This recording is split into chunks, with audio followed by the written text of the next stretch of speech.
একজনের নিজেই যাক তার খেতে রাখবেন, আমাকে 3 জনের দেখশন করুন। এই যে খেত আপনারা কাজে লাগে বলুন। কাকু খেত তো দেখলাম, দাম দর ঠিক করুন, তারপরে খেতে নানি। আচ্ছা কোন কত করে চান আপনারা? ভাই কামলার দাম দিলেন আচ্ছা, থাম কাকু, কামলা দাম দিবেন প্রতি কামলা 1500 করে। আপনারা আইসুন দেখ বুড়া কামলা দাম চাইতেছেন 1500 টাকা, আমি তাই টাকা করছি আপনাকে দাম দিব 500 করে।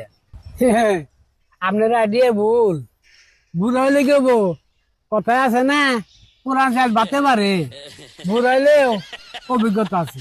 মুরব্বী 1000 না 1500 না, টাকা দিব 1200, কাজে লাগে বলুন। 1200 টাকা তো কিছু থাকে না। আচ্ছা ঠিক আছে, 1200 টাকা রাজি হইলাম, আমাকে আরো কিছু শর্ত আছে। আমার আপনাকে কি শর্ত? আরে ভাই আপনি এটা কি করেন, ওখানেই তো খেলা শুরু। আপনারা কি কোন? আমরা 3 জনের মধ্যে একজনে কিন্তু পাঙ্কাশও খাই না, পোল্ট্রিও খাই না, মুসারি ডাল খাই, গুঁড়োটা বা পাতলাটা না। আপনারা পোল্ট্রি আর পাঙ্কা যে খান না, কবে থেকে খান না? যেদিন থেকে কামলা দেই সেদিন থেকে পোল্ট্রি আর পাঙ্গাস খাওয়া বাদ দিছি। আপনাকে নিয়ে কি ব্যবস্থা করবো আমি? আপনারা কি খাবেন? ইলিশ মাছ। আমার অ্যালার্জি, দেশি মুরগা করলে ভালো হবে। আমারে ডাক্তার কইছে কৈতরে বাচ্চা খাবা। তাহলে এখন কি আমরা কাজে যেতে পারি? খেতে একটু পরে নামুন, আপনাকে আর কোন আবদার আছে এটা হই না নই।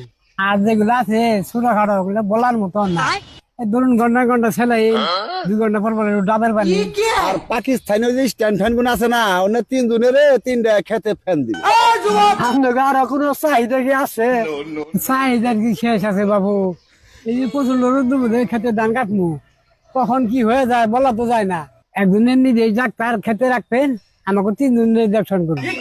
কাকু আপনাকে যে চাহিদা, এই যে দানটি আমি পাবো, এই দানটি বেচলেও আপনাকে চাহিদা পূরণ করা আপনার তার চাইতে দানটি কাইটা আমরা 3 জনের ভাগ করে 3 জনের নিয়ে যান, খেত দিতে নেই আমার কাছে পৌঁছে